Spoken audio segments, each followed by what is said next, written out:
Bonsoir. Merci de nous accorder un peu de votre temps dans cette période que j'imagine riche pour vous. Pour le quotidien L'équipe, vous avez réalisé une interview du Prince Albert. Vous avez parcouru le bitume du circuit du Grand Prix de Monaco avec, j'imagine, pour son Altesse Sérénissime, une multitude de souvenirs puisqu'il foule le circuit depuis ses 7 ans.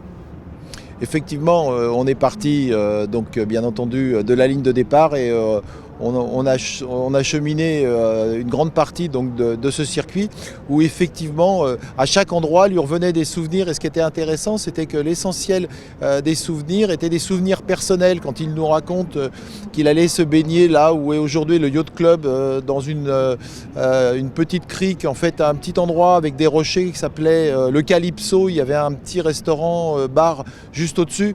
On est dans un Monaco que peu de gens connaissent. C'est un Monaco des années 60, 70, 80.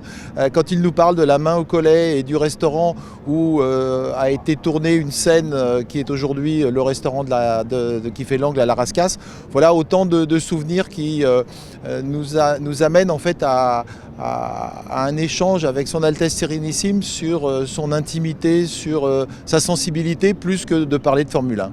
À peine terminé le circuit d'Imola et le Grand Prix d'Émilie-Romagne, le championnat du monde de Formule 1 enchaîne ce week-end avec le Grand Prix de Monaco. Comment expliquez-vous que le Grand Prix soit considéré comme l'une des courses automobiles les plus prestigieuses au monde? Comment a-t-il acquis ces lettres de noblesse?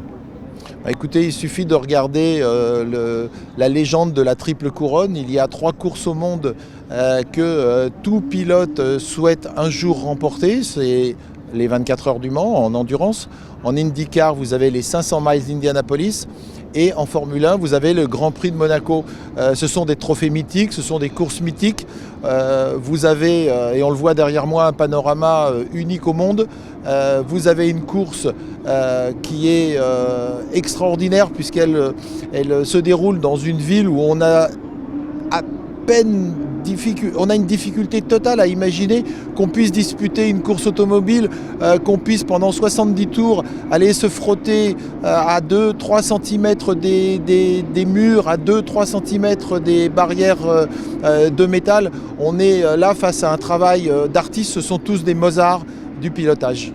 La caractéristique du circuit, c'est que c'est le plus court en distance de la saison, 3,337 km, mais ce n'est pas pour autant le plus rapide à boucler. Comment est-ce que vous l'expliquez ? En fait, la vitesse moyenne est très faible. Quand vous avez le virage le plus lent du championnat du monde, le virage qui aujourd'hui s'appelle celui du Fairmont, qui s'appelait il y a quelques années le virage du Loves, et avant celui de l'ancienne gare, vous êtes sur un circuit sinueux où la vitesse moyenne et la vitesse maximale atteinte sont parmi les plus faibles du championnat. On est face à une course totalement atypique. Il y a d'autres grands prix en ville. On pourrait parler de Singapour, on pourrait parler aujourd'hui de Miami, et il y en a de plus en plus. Mais la spécificité du Grand Prix de Monaco, c'est qu'on est vraiment dans le cœur d'une ville qui n'est pas une ville moderne, une ville des années 2000, une ville des années 2020. Là, on est une ville qui a gardé quelque part au niveau de son tracé, au niveau de ses rues, eh bien, un siècle et demi d'histoire de l'automobile. Moi, je dirais que la seule question qui m'interroge véritablement, c'est que plus on avance, plus les Formule 1, pour des raisons de sécurité et d'aéro, deviennent de plus en plus longues. Elles font près de 6 mètres de long, elles font près de 2 mètres de large. Et il faudrait que lors de la prochaine réglementation qui verra le jour en 2026, on puisse réduire quelque peu la taille de ces voitures pour permettre à nouveau des manœuvres spectaculaires en course, des manœuvres de dépassement. Max Verstappen a résisté à la tentative de remontée du Britannique Lando Norris et a remporté le Grand Prix de Formule 1 d'Émilie-Romagne dimanche dernier. Verstappen a donc ajouté une 59e victoire à son palmarès. D'après vous, est-ce que sur cette ère, Charles Leclerc réussira à mettre fin à la malédiction, lui qui n'est jamais monté sur le podium en principauté? Alors, chaque année on l'espère. Chaque année, malheureusement, on a été déçus. Je dirais que cette année, c'est assez étonnant. Il y a comme une petite chanson de décontraction, comme si l'exigence était moindre, comme si l'attente, à force d'avoir été déçu, eh bien, ne transpirait pas autant que les autres années, alors qu'on a la sensation, effectivement, que la course est plus ouverte que jamais, que Max Verstappen et les Red Bull ne sont pas forcément dominantes sur les 2 dernières courses et en particulier sur ce type de circuit.